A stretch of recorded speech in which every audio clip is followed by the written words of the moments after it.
seguindo com as nossas exposições a respeito da cruz de Cristo. Hoje eu quero ler com os irmãos Gálatas capítulo 3, versículos 10 até o versículo 14.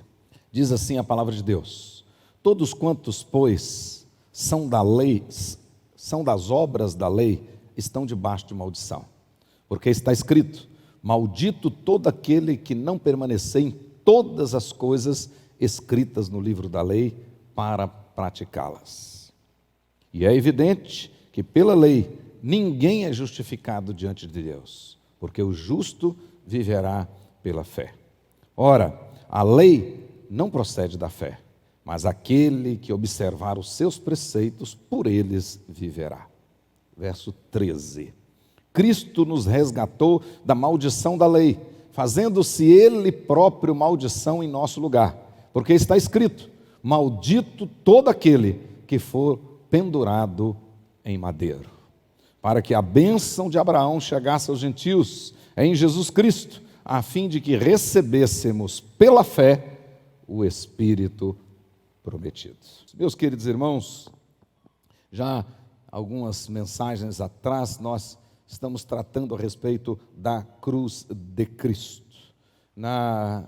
E hoje eu quero tratar com os irmãos especificamente a respeito da utilidade da cruz de Cristo. Especialmente nas duas últimas mensagens, nós tratamos aqui a respeito da centralidade da cruz de Cristo e a respeito da necessidade da cruz de Cristo para a nossa salvação. Nós vimos já aqui em outras oportunidades que a mensagem da cruz, a teologia da cruz é crucial, é de fato o centro, a essência de toda a Escritura. Do começo ao fim, a Bíblia Sagrada trata da cruz de Cristo. No Velho Testamento aponta para ela e no Novo Testamento olha para ela. Portanto, a cruz de Cristo é de fato essa mensagem que perpassa todos os livros das Sagradas Escrituras. A cruz de Cristo é indispensável para a nossa fé, é indispensável para a nossa pregação e é indispensável para a nossa vida cristã, para o comportamento cristão. Sem cruz, podemos dizer que não há cristianismo. Sem cruz, não há cristão verdadeiro. Sem cruz, não há pregador verdadeiro do Evangelho. Segundo Lutero, não há teólogo verdadeiro, senão aquele que prega a teologia da cruz. Qualquer pregador, qualquer pessoa que se intitule teólogo, se não faz, se não trabalha, se não crê na teologia da cruz, não é digno de ser chamado teólogo, não é digno de ser chamado pregador do Evangelho. Na última mensagem, nós destacamos aqui e afirmamos categoricamente que a queda no Éden reduziu todo gênero humano a um estado de pecado e miséria. E nesse estado de pecado e miséria, nesse estado sem retidão, nesse estado corrompido na natureza, o homem se tornou inteiramente incapaz, indisposto e oposto a todo o bem espiritual e também inclinado para todo o mal. O homem em Adão, o homem caído no seu pecado, nos seus delitos e pecados, literalmente ele está morto, inteiramente morto, ou seja, ele não tem condições. Ele estará sempre indisposto, sempre incapaz de desejar todo bem espiritual. E estará concomitantemente inclinado a todo mal. Todo mal. Esse é o estado do homem em Adão. E como disse o profeta Isaías, naquele poderoso texto de Isaías 53, de 1 a 12, ele diz que esse homem em Adão, ele é portador de uma doença letal e é culpado de uma transgressão capital. Ou seja, ele está contaminado com uma doença letal, vai levá-lo realmente à morte. E ele está contaminado com uma transgressão também capital, condenado à morte. E o único remédio para esse homem caído, o único remédio eficaz, é providenciado pelo próprio Deus. E o nome dele é Jesus. E o nome dele é Jesus. E daí a necessidade da cruz. Davi, no seu Salmo 14, os versículos 2 e 3, Davi diz assim, que Deus, olhando dos céus para a terra, olhando para os filhos dos homens, ele não viu nenhum que entenda, nenhum que busque a Deus. Pelo contrário, versículo 3, olhando dos céus para a terra, Deus viu que todos se extraviaram e juntamente se corromperam, e não há quem faça o bem, e não há nenhum sequer, disse Davi. E o apóstolo Paulo, Romanos capítulo 3, verso 23, ele diz que todos pecaram e carecem da glória de Deus. Por isso é que a cruz de Cristo é o único fundamento sobre o qual esse homem destituído da glória de Deus, morto nos seus delitos e pecados, pode ser perdoado e reconciliado com Deus, somente através da cruz. A cruz foi a solução de Deus para nos salvar. É na cruz que Deus perdoa pecados e reconcilia pecadores consigo mesmo. Então é na cruz que Deus nos perdoou e é na cruz que Deus nos reconciliou. Mas hoje eu quero tratar com os irmãos e com as irmãs a respeito da utilidade da cruz. Na verdade, a cruz de Cristo foi e é útil para Deus. Primeiramente, marque aí, expressar a sua santidade sem nos consumir.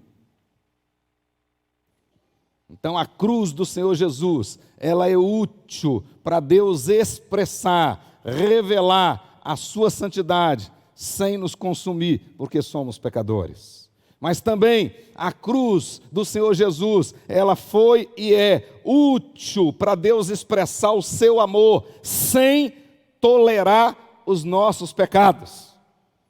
Então, através da cruz de Cristo, a cruz ela é útil para Deus expressar a sua santidade sem nos consumir. Se não tivesse a cruz, o olhar santo de Deus nos consumiria. Mas a cruz de Cristo é útil também para Deus expressar o seu amor, sem precisar tolerar o nosso pecado, sem jogar o nosso pecado para debaixo do tapete. Mas também podemos afirmar que a cruz de Cristo, ela é útil para que Deus expresse a sua força, o seu poder incomparável, por meio da sua fraqueza. Na cruz, por meio da sua fraqueza, Deus expressa de maneira incomparável o seu poder e a sua força.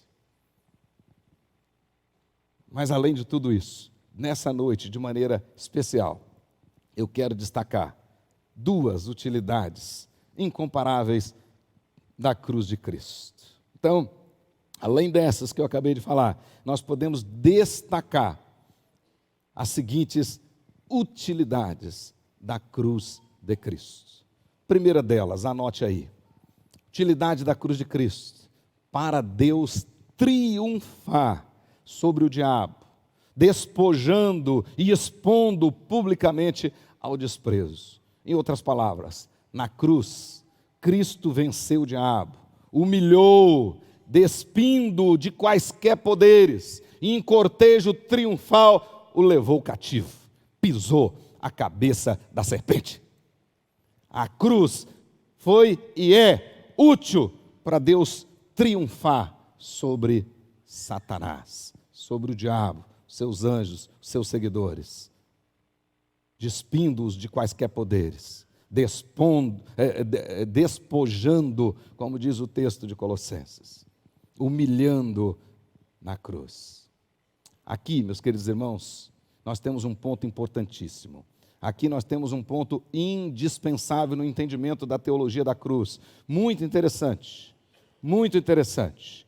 Como dizia Lutero, na cruz Deus fala por meio de paradoxos. Na cruz Deus fala por meio de paradoxos. Se nós quisermos entender com mais profundidade a teologia da cruz, aliás, se nós quisermos entender a Bíblia Sagrada com mais profundidade, nós precisamos aprender a pensar usando os paradoxos. O que é um paradoxo? É uma declaração que parece contraditória, mas na realidade revela verdades poderosas, profundas verdades. Por exemplo, quando Jesus Cristo disse, quem acha a sua vida, perdê-la-á. Mateus capítulo 10, verso 39. Para a maioria de nós, isso parece confuso. Contudo, claramente, Jesus estava dizendo que para encontrar a vida verdadeira, você tem que despir da velha. Então não tem jeito de ser cristão verdadeiro e continuar vivendo como um ímpio. Não tem como receber as novas vestiduras de Cristo, se revestir de Cristo, mas continuar vestido com as vestiduras velhas. Não tem como. Então, quando Jesus diz, quem acha a vida, perdê-la-á, Ele está dizendo que para achar a vida verdadeira, você tem que perder essa vida medíocre, sofredora que você viveu até agora. Isso é um paradoxo. Na verdade, nascer para uma vida nova significa morrer para a velha vida. Despir da velha natureza. Corretamente, Lutero entendia que Deus trabalha com opostos. Deus trabalha usando opostos. A força de Cristo foi revelada na humilhação da cruz. Foi revelada na sua morte. Exatamente lá, e é isso que a Bíblia diz, que na fraqueza dele Ele nos fez forte, levando sobre si as nossas dores, as nossas enfermidades, Ele nos curou. Então, na verdade, para entender a cruz de Cristo, nós temos que entender os paradoxos, os opostos de Deus. Lutero viu que o Evangelho está recheado de paradoxos. Por exemplo, Mateus 20, verso 26, Jesus diz, quem quiser tornar-se grande entre vós, será esse que vos sirva. Isso é um paradoxo. No verso 27 ele diz, quem quiser ser o primeiro, será o vosso servo. Porque os primeiros serão os últimos serão os primeiros. É assim que funciona no reino de Cristo Jesus. Ainda em Lucas, capítulo 22, verso 27, falando de si mesmo, Jesus usou ali um momento muito interessante, uma pergunta de retórica para os seus discípulos. Ele diz, pois qual é o maior? Aquele que está à mesa ou aquele que serve? E obviamente todos responderam, e o próprio Jesus concordou, dizendo, de fato, na cultura que nós vivemos, o que está à mesa é mais importante do que o que serve. Mas, no meu reino não é assim, o mais importante é o que serve. E ele dá o testemunho a respeito dele. Eu não vim para ser servido, eu vim para servir e dar a minha vida em resgate de muitos. Deus trabalhando com paradoxos, com opostos. De fato, a proposta do cristianismo é cheia de paradoxos. E o maior de todos eles é a cruz. E o maior de todos eles é a cruz. Na cruz, diz o apóstolo Paulo, a loucura de Deus é mais sábia do que os homens. Na cruz, a fraqueza de Deus é mais forte do que os homens. 1 Coríntios 1, verso 25. Nós podemos dizer que a cruz, lá, ela revela, a cruz de Cristo, ela revela, ela mostra Deus como de fato Ele é. Ela mostra quem é Deus, o poderoso na fraqueza, o glorioso na humilhação, aquele que vive e foi vivificado na morte. É lá na cruz que nós podemos ver esses paradoxos. Na cruz nós podemos ver, e anota isso por favor, lá, na cruz nós podemos ver que somente Deus, que é amoroso, só Ele pode suficientemente amar aqueles que não merecem ser amados.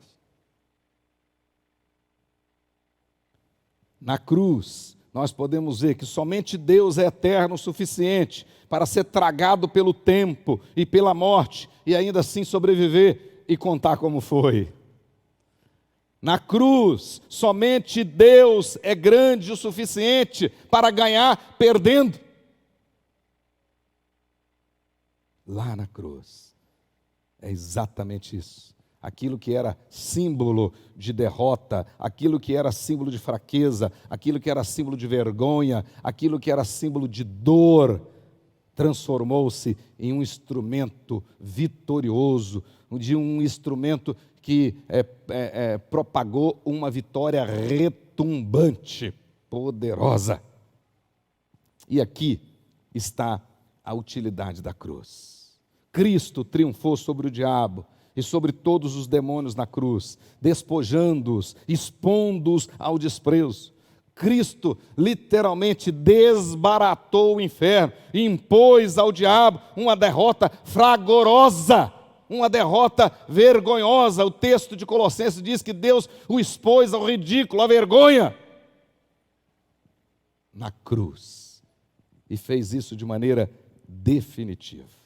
Abra sua Bíblia no texto de Colossenses, capítulo 2, versículos 13 a 15, encontramos as seguintes declarações. O apóstolo Paulo, cheio dessa verdade, impulsionado pela mensagem da cruz, com toda a intrepidez, com coragem, ele declara, e diz assim: e a vós outros que estáveis mortos pelas vossas transgressões e pela incircuncisão da vossa carne, vos deu vida juntamente com ele, perdoando todos os nossos delitos. Olha o verso 14, e pelo poder da cruz, pelo poder daquele sacrifício incomparável, tendo cancelado o escrito de dívida que era contra nós e que constava de ordenanças, o qual era prejudicial, diz o texto, removeu inteiramente, encravando na cruz. Agora olha o versículo 15 e marque na sua Bíblia, diz aí: despojando os principados e potestades, publicamente os expôs ao desprezo,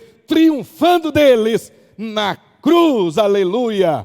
Essa é a utilidade da cruz, a vitória de Jesus Cristo sobre Satanás, sobre o diabo, sobre os demônios, sobre os seus seguidores, e os expondo à vergonha, levando-os cativos para sempre.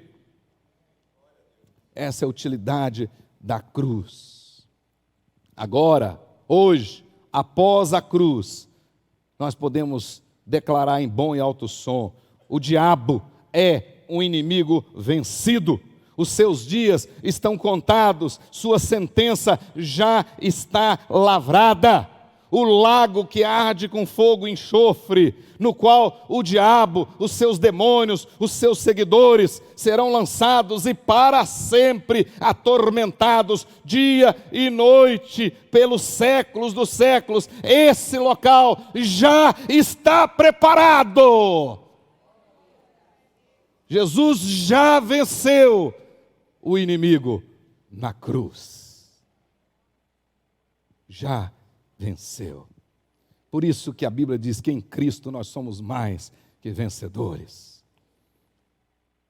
Na verdade, em breve, humilhados, o diabo e todos os seus seguidores se dobrarão obrigatoriamente diante de Jesus e confessarão que Ele é Senhor para a glória de Deus Pai. Filipenses capítulo 2, verso 11.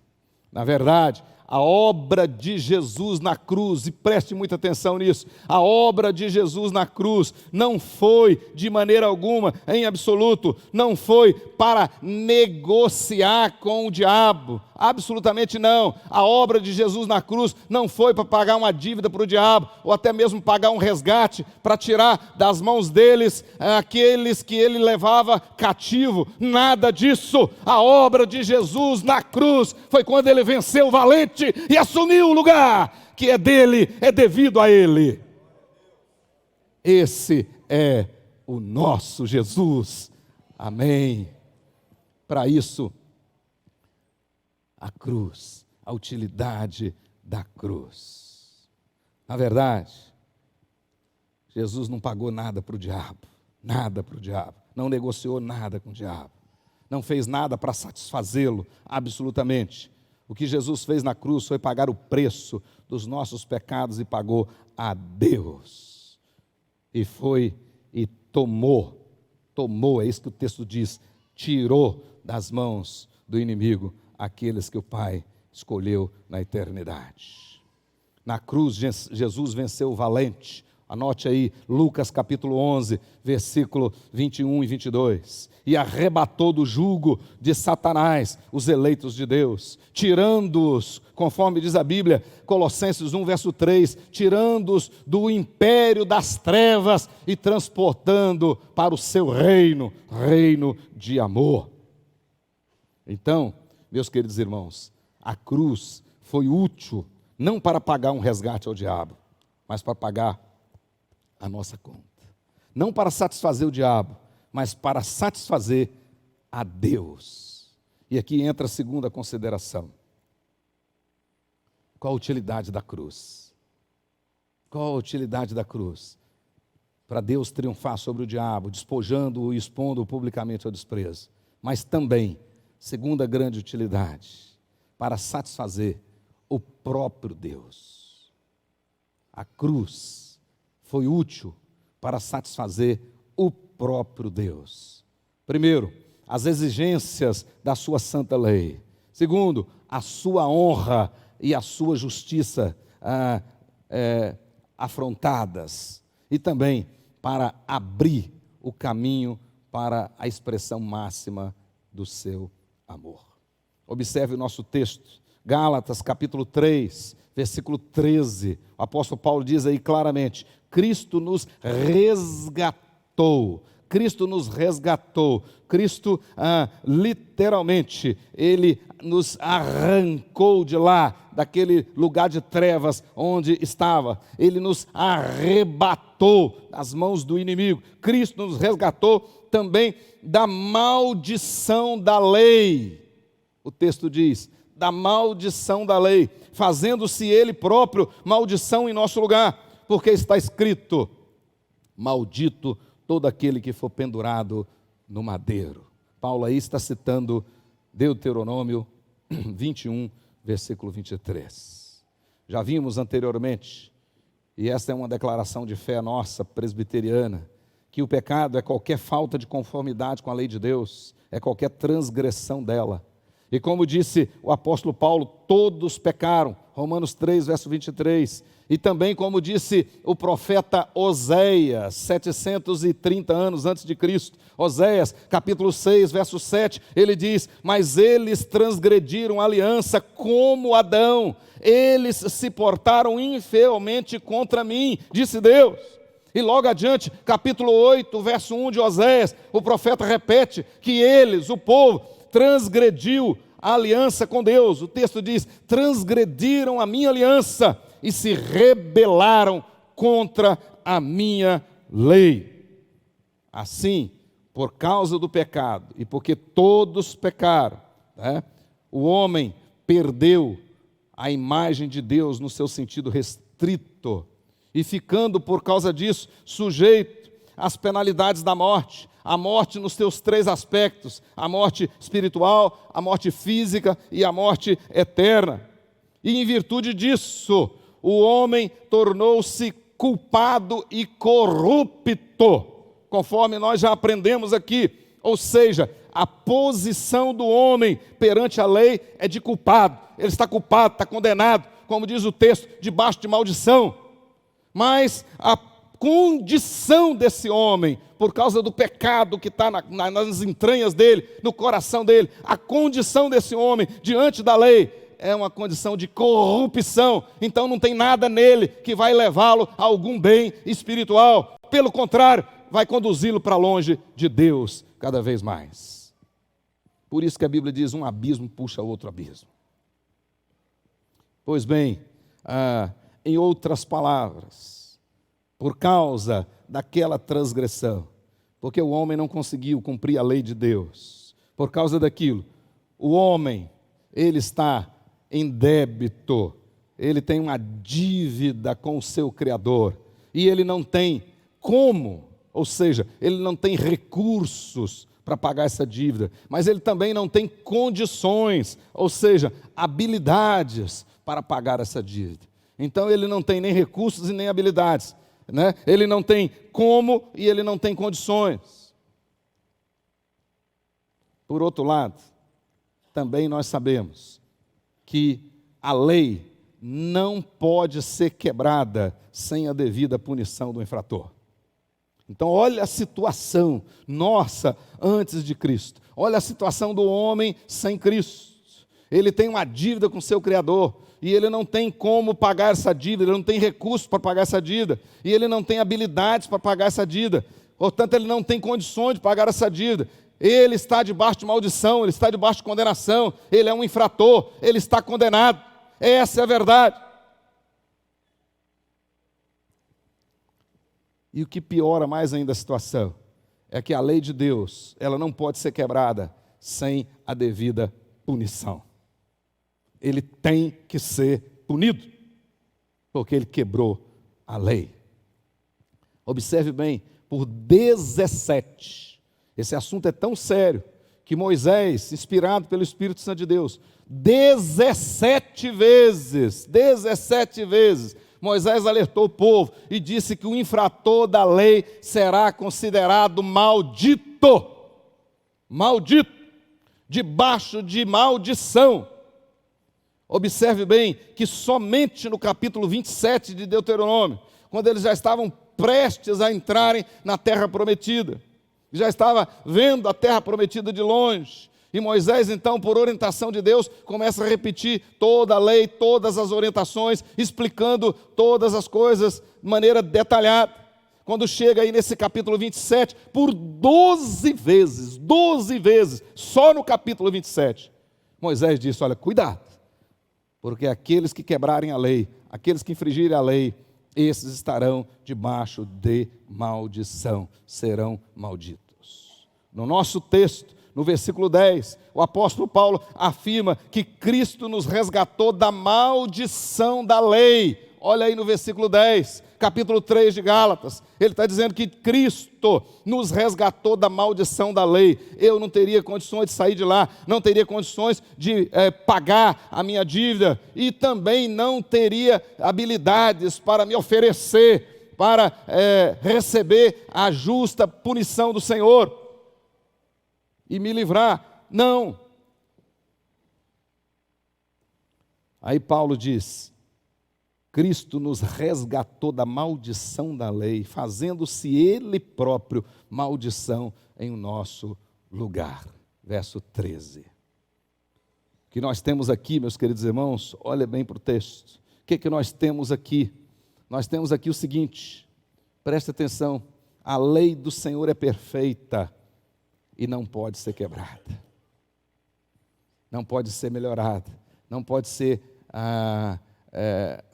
aditada, não pode ser renovada, corrigida, absolutamente. A lei do Senhor é perfeita e ela não pode ser quebrada. Segunda coisa, podemos ver, a lei do Senhor, ela deve ser sustentada, a sua dignidade defendida, as suas justas penalidades pagas. Terceiro, a lei do Senhor, em sendo quebrada, não pode ficar sem reparação. Quebrou a lei, vai sofrer as consequências dela. Tem que pagar.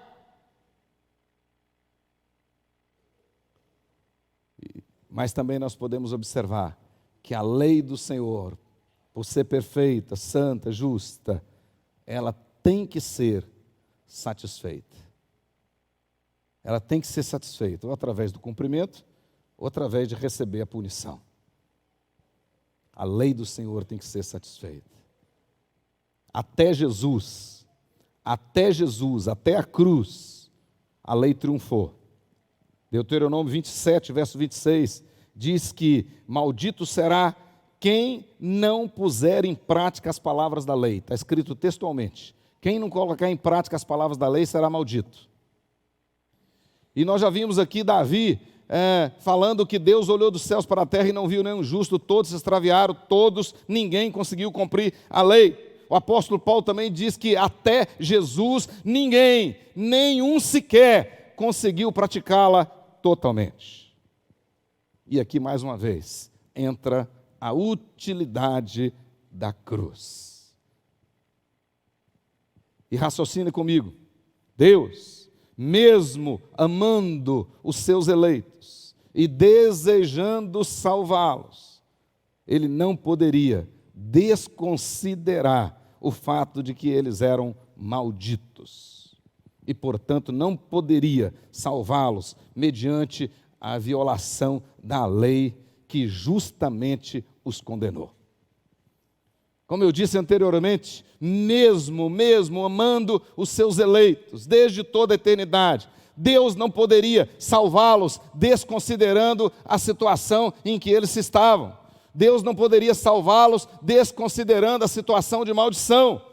Deus não poderia salvá-los simplesmente num passe de mágica, ou jogando o seu pecado, ou jogando a sua transgressão para debaixo do tapete. Não poderia, absolutamente não.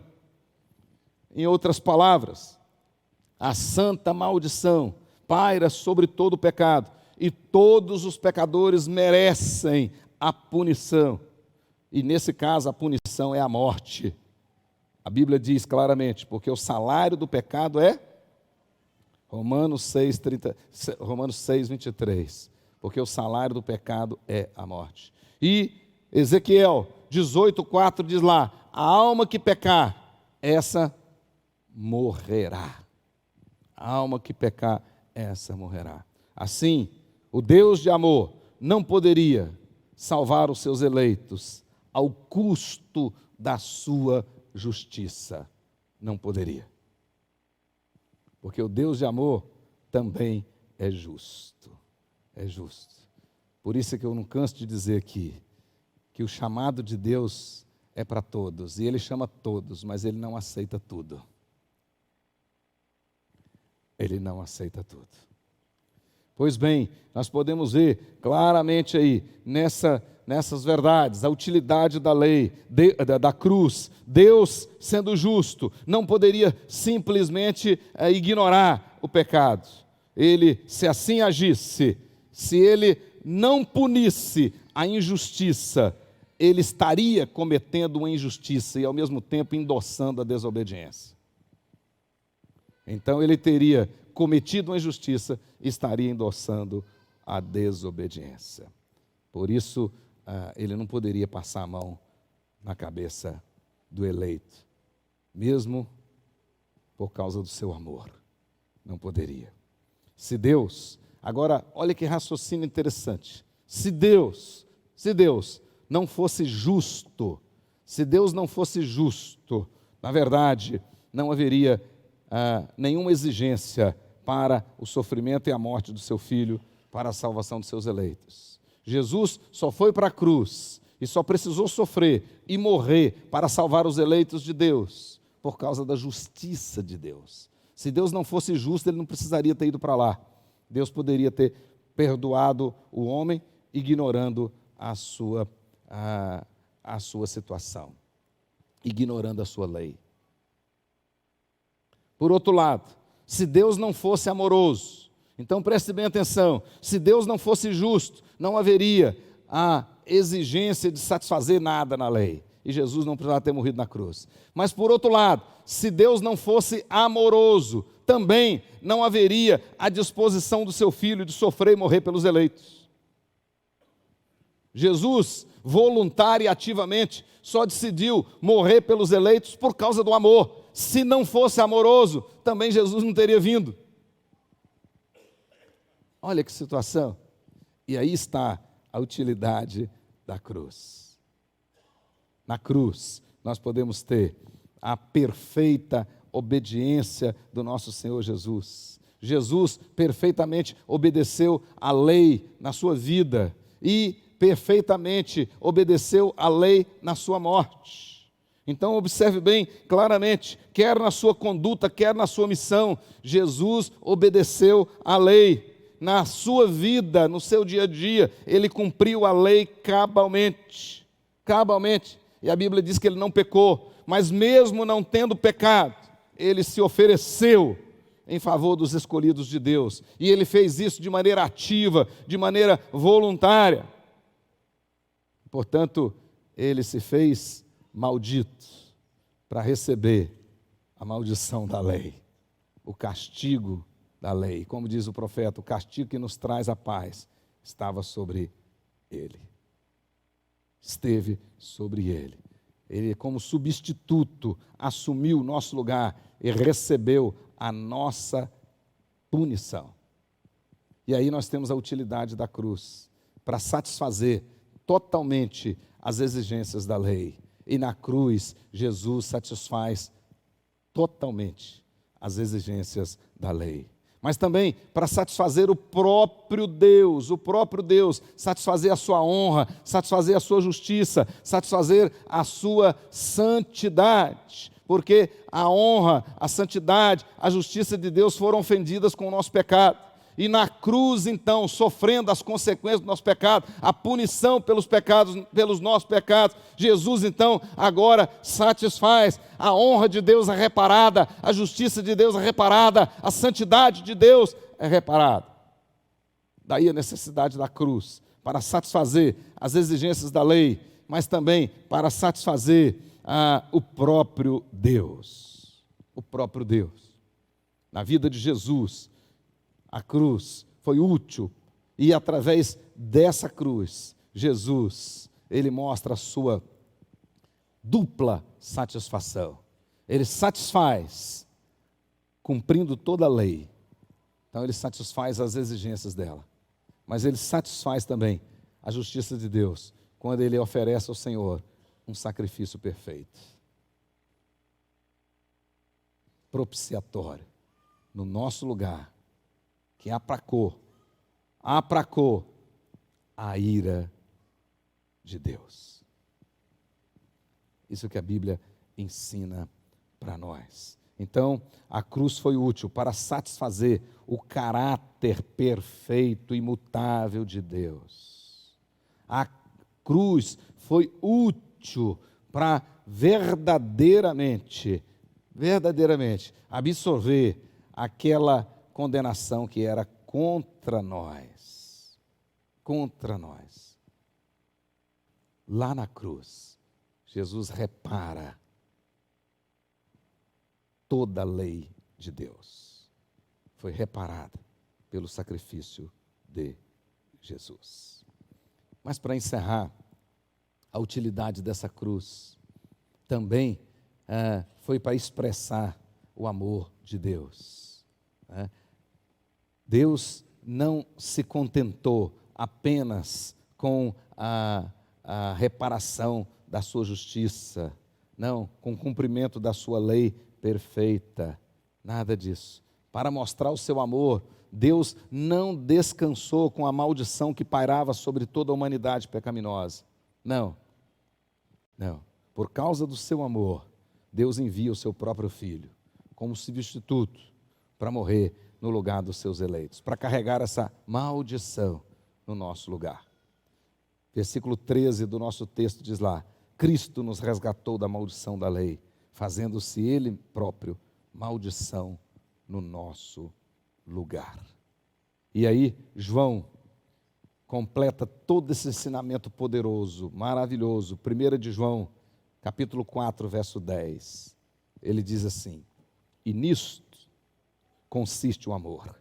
Não em que nós tenhamos amado a Deus, mas em que Ele nos amou e enviou o seu Filho como propiciação. Palavra propiciação, o que significa? Sacrifício que satisfez as exigências da ira de Deus. Como propiciação pelos nossos pecados. E fez isso por amor.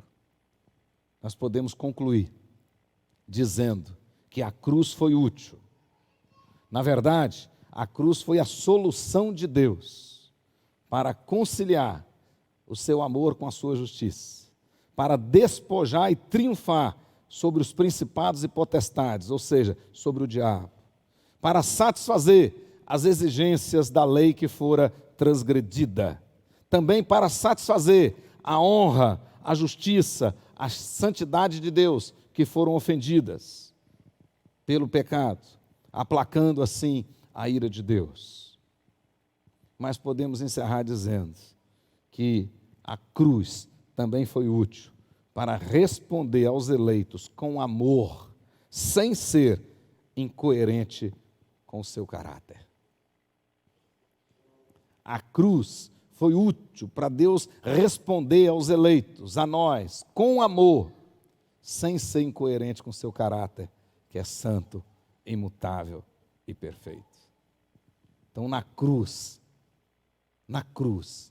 nós não temos nenhuma incoerência, nenhuma contradição, nenhuma. A cruz foi útil para Deus expressar o seu amor e ao mesmo tempo ser coerente na sua justiça. Essa é a utilidade da cruz. E tudo isso nós recebemos por causa de Cristo Jesus. Fecha os seus olhos e pensa nessa verdade.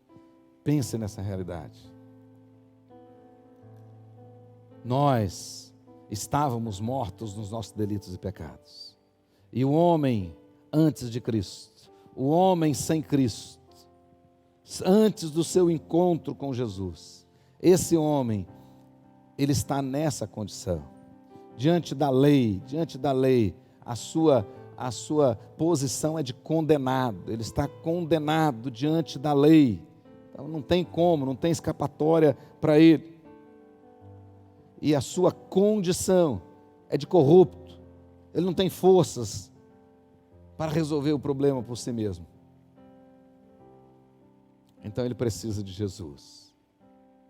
E Jesus equacionou tudo isso na cruz. Na cruz. Então pense nisso, meu irmão. Pense nisso. Esse sacrifício poderoso, incomparável, eterno. Esse sacrifício que nos coloca hoje numa outra posição. Nos coloca hoje em paz com o Criador. Nos coloca hoje justificados diante do Criador. A conta paga, o escrito de dívida rasgado, jogado fora. E nos coloca agora diante do Criador, numa posição de comunhão. Agora, por esse novo e vivo caminho, a cruz, nós podemos nos achegar junto ao trono de graça e de glória e pedir socorro, pedir graça para socorro em ocasião oportuna. Bendita cruz. Aleluia. Glória a Deus. Amém. Tome posse dessa verdade. Essa cruz que humilha. Essa cruz que revela a nossa fraqueza. Essa cruz que revela a nossa dependência, a nossa pequenez. É a cruz que nos deu vida e vida abundância. É esse escândalo que é a mensagem que nós pregamos. É essa vergonha que é a nossa glória. Essa é a mensagem da cruz. Aleluia.